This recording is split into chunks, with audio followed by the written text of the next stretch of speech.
what will be the top skills which you can actually use to achieve a higher salary leadership roles in the market? That is a question.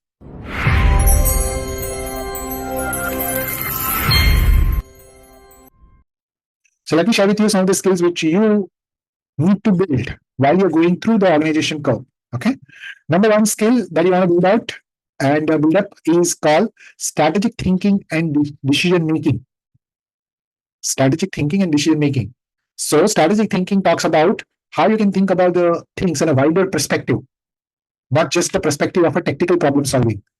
Tactical problem solving is what is my problem today? Let me solve it and I'm good about it. That's called the tactical problem solving. Strategic thinking and decision making requires a wider perspective, expanded thinking. Now, this requires a practice. This is a skill because it requires a practice. It cannot happen suddenly and then you say, today I got a dream that I'm going to think about becoming a PM in India. Doesn't happen. Okay. So strategic thinking and decision making becomes one of the key skill. Okay. Strategic communication and the interpersonal skill. Why am I saying strategic communication? Because for each one of you, the communication will differ from place to place, position to position, industry to industry, context to context. The communication will differ. So you need to ask yourself, where do I put the communication? Okay. Where do I put that communication? That is where you will be asking yourself a question. Number three, leadership and the management. Leadership and management. Why both are required? You cannot have only one of them and say, I'll be great. Management is required for execution. Leadership is required for the strategic thinking. Leadership does have a vision. Leadership does have people management. Leadership does have the sharing and change management. Whereas the management does have the delegation, team management, team building, execution at the ground level. So both these are complementary to each other. They're not opposite. They're not separate, isolated skill. Making sense so far? Yes, no. So if you're saying that I want to build a skill which can give me the higher salary, you need to differentiate those skills in the marketplace. Okay? Then comes the financial acumen and business understanding. How many of you are working on business understanding? In whichever industry you're working with. Are you working on that? Do you understand the financial statement of your own respective company? So that is another aspect that you want to probably learn for the high-paying leadership role. Then comes your adaptability and flexibility. Adaptability implies the anticipating and planning ahead to allow for contingency. Flexibility can be more immediate, situational, often with the need to accommodate others. Making sense so far? So adaptability is to any level of situation. Flexibility for a situational, contextual in nature, even though you know that it is different. Correct? Upskilling is one level of challenge that you are not exposed to.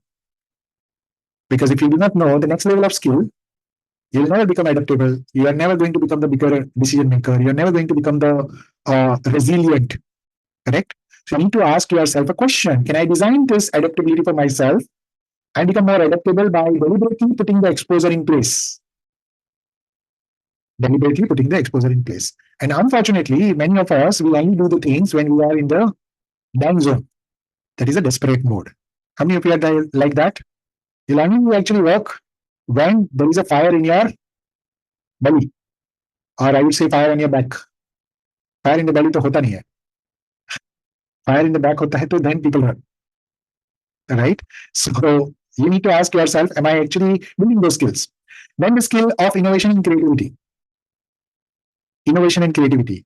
This also requires you to solve the problem differently. Solve the problem differently. That means the same problem. Can I solve it in a 2 or 3 different way? Can I eliminate the problem itself? Permanently. Now that requires a creativity, that requires an innovation. But what do we do generally? We just do the temporary fix to something. How many of you are working with the temporary fix right now? So it requires a deliberate exposure again. Technical expertise in your industry. How many of you know where your market is going, where your industry is going, where your function is going, where your domain is going? What are the advancements coming in terms of technology, in terms of changes, new trends? How many of you are studying, putting some hours into it?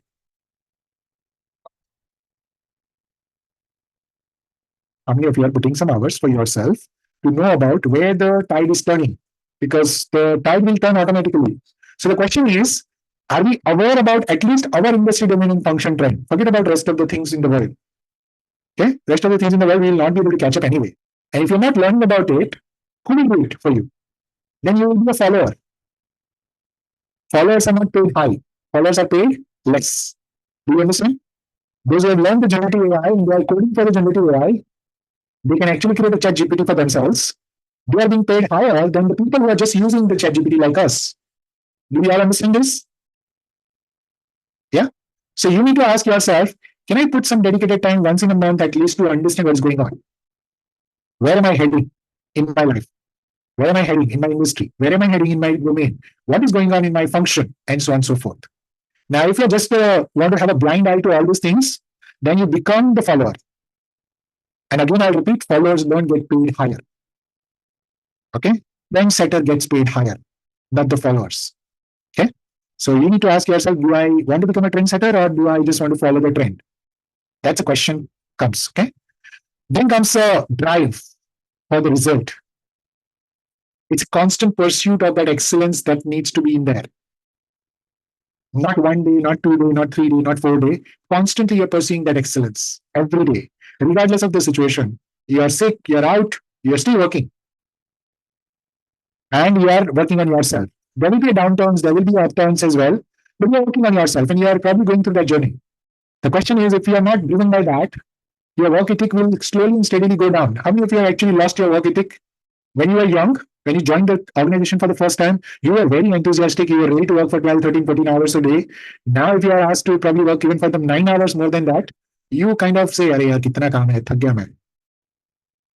How many of you understand? Your capacity is going down. How many of you are realizing that? Your capacity is going down. And if your capacity is going down, that means your drive is not there. Your drive is not there. Because if your drive is there, capacity has no problem. People even stay awake in the entire night and do the work. Yes or no? Right? So if your drive is not there, then the capacity has a problem. Then comes what you already have told me, which is called the team building and collaboration. Team building and collaboration. Why both are required? Because team building required people management, your people growing, people development, and so on and so forth. Whereas collaboration required you to probably deal with the peer group, senior group, client group, vendors group, outsiders, your competitors, your peer outside your organizations, and so on and so forth. That requires a different skill altogether compared to what you are actually doing in the team building. Making sense? So team building and collaboration is another skill that you want to probably pursue. Last is my favorite, for which I believe that you all should be putting in some investment of time, effort, energy for yourself, which is called the emotional intelligence and self-awareness. How many of you agree with that? Emotional intelligence and self-awareness. So some of you are here today, just now, you're actually absent, physically and mentally both. Okay? Some of you are here who are present but not emotionally stable. Some of you are not even in present, even though you're looking at me. Okay? Now, this is a understanding that you required for yourself. Emotional intelligence and self-awareness actually comes on top of all your skills. Why? Because it will always put you in a different orbit of growth compared to the people who are just talented with the skills. How many of you agree with that? Who are just talented. Talented, okay, I know how to probably sell. I know how to do the marketing. I know how to do finance. I know how to do the, let's say, training, HR, this, that. These are called the skilled people, talented people. But the self-awareness and emotional intelligence put you in a different orbit along with the little skills as well. So our emphasis is when you have to develop something, I would always first give emphasis on the self-awareness and emotional intelligence. That is precisely the reason we start the career acceleration mastery with the clarity, mindset and clarity, not with the CV, interview, or the negotiation. That is precisely all the modules, all the membership, whether it is GLC or ELC, it all starts with the self-awareness, not with any skill, because skill can be learned by anybody. Self-awareness and emotional intelligence, if you master this, you can leverage any skill. So whatever skills you have, you can leverage that. But if you are not mastering this one aspect, rest of the skills won't matter in the market. Making sense? For example, let's say you know the leadership, team building, management, your collaboration, stakeholder management, communication, relationship building, and everything. Okay? You go for an interview. And the person in the interview asks you a question. The question is, okay, your colleague is not actually in agreement with you, and there is a big project at stake because of that. How do you solve this challenge? If you do not have that self-awareness, right? And if you do not have the emotional intelligence, all these skills have no value in the market. How many of you realize that?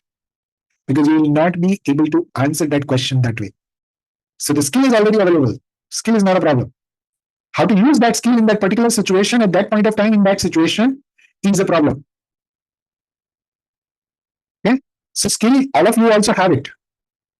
Okay. You all are skillful, otherwise you wouldn't have been in this room as well. Correct? So skill is always there. The question is, how do I use that particular skill in that particular moment? That requires a self-awareness.